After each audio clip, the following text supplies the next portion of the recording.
And it's also true that by the late 1920s, it had become quite evident that women did not vote as a bloc, as some had suggested and hoped that they would. And the idea that, women's suffrage would somehow raise politics to a new and higher level, in retrospect, seemed quite fanciful. So you get all these articles talking about the failure of women's suffrage in the late 1920s. So, although many women continue to use maternalist rhetoric and to depict themselves as society's moral arbiters, their claims are increasingly met with cynical derision or skepticism. And I should add here that, it's obvious, I guess to someone who studied it this long, it's obvious that maternalism, it can go in whatever political direction. It can be used for progressive aims, it can be used for conservative aims, and it's always really both. But in the post-suffrage period, what's happening is progressive women, by and large, or some of the progressive maternalists are backing away from that language.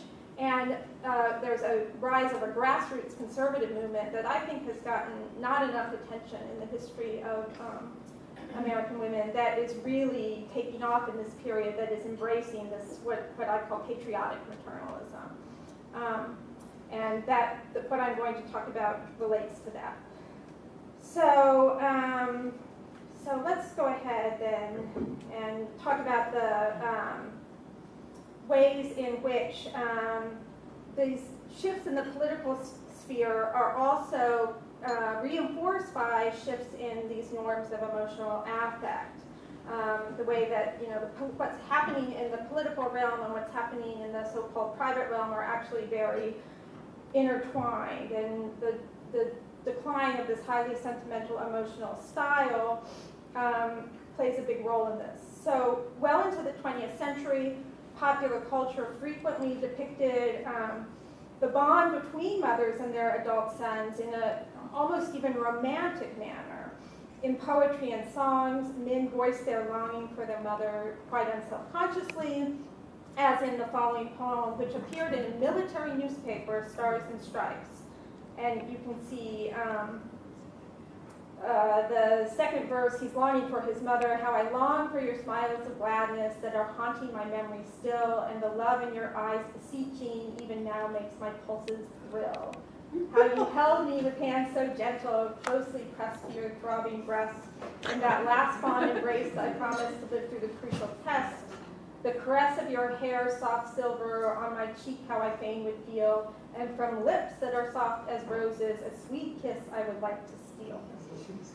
So I would argue that the poet could really express this frank desire even for physical contact with the mother only because he retains a kind of pre-Freudian sensibility in which the expression of passionate and romantic desires had a purview beyond the heterosexual couple. One can also see evidence of this emotional culture when looking at studio photographs that were taken during World War I and its aftermath. Here is the war mother, Annie Kilmer, who later lost her son in the war and published a memoir that was really a celebration of their relationship, but one in which her husband, his father, and his wife hardly figure at all.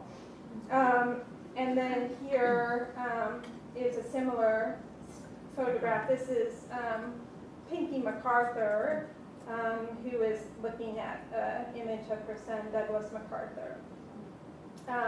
And so these are really images of, they're not images of the woman herself, right? They're images of mother love. They're images of a woman admiring her son. That's what is being depicted. So other works from the interwar period depicted affection and intimacy between mothers and sons in a manner that would become virtually taboo by the 1950s. For example, that 1938 movie Of Human Hearts includes a closing scene in which the mother and son embrace and kiss on the lips in a manner that, when I show this today to my students, they scream. They don't like that.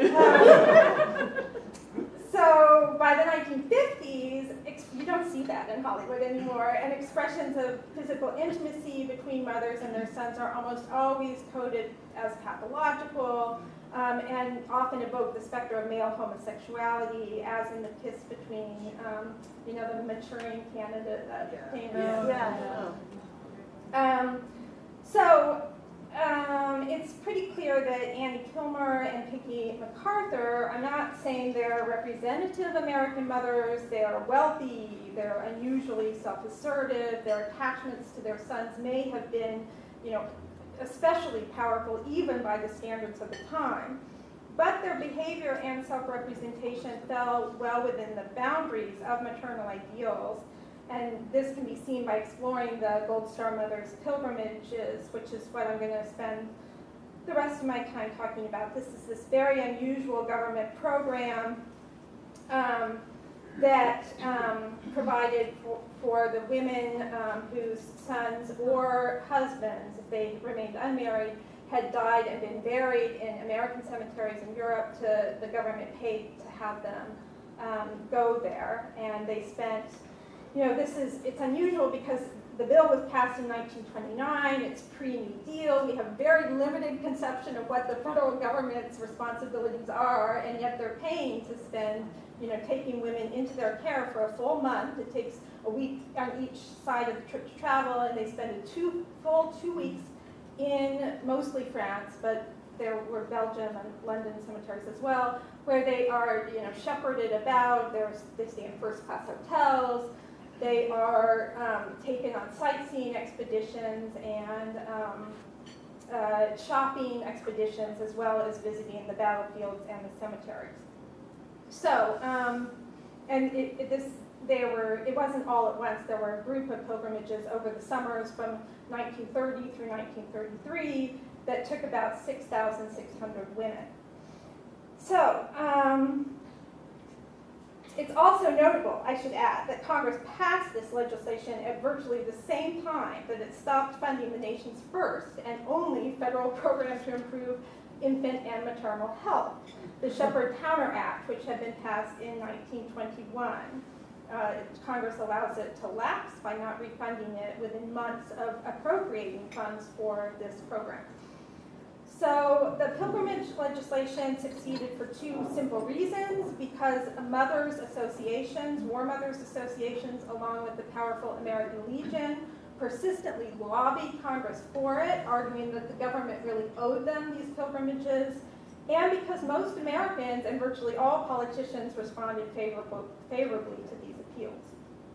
And just a word of explanation, the idea of using a gold star to signal the loss of a loved one was first promoted during the war. You can see these women with their the band on their arm.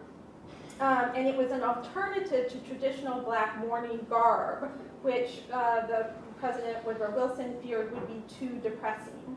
So the idea was that you would publicly signal the kind of loss that you had suffered, but in a way that not only conveyed loss, but also a sense of pride, right?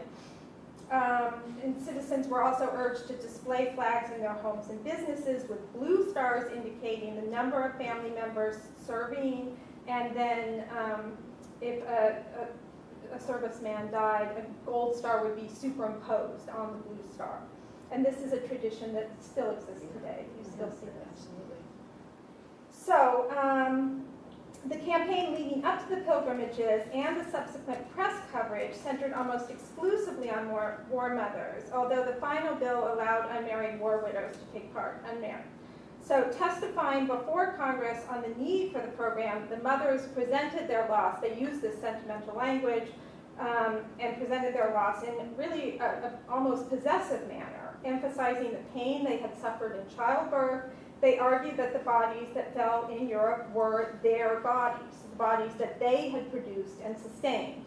For example, Mrs. Effie Vedder exhorted congressmen to respect maternal prerogatives. I want to begin by telling you that you are all men, and you have not and cannot feel the way a mother feels. It is a part of her body that is lying over there. She spent 20 years in bringing up that boy. She gave her time, both day and night. and none of you can realize what a mother's loss is.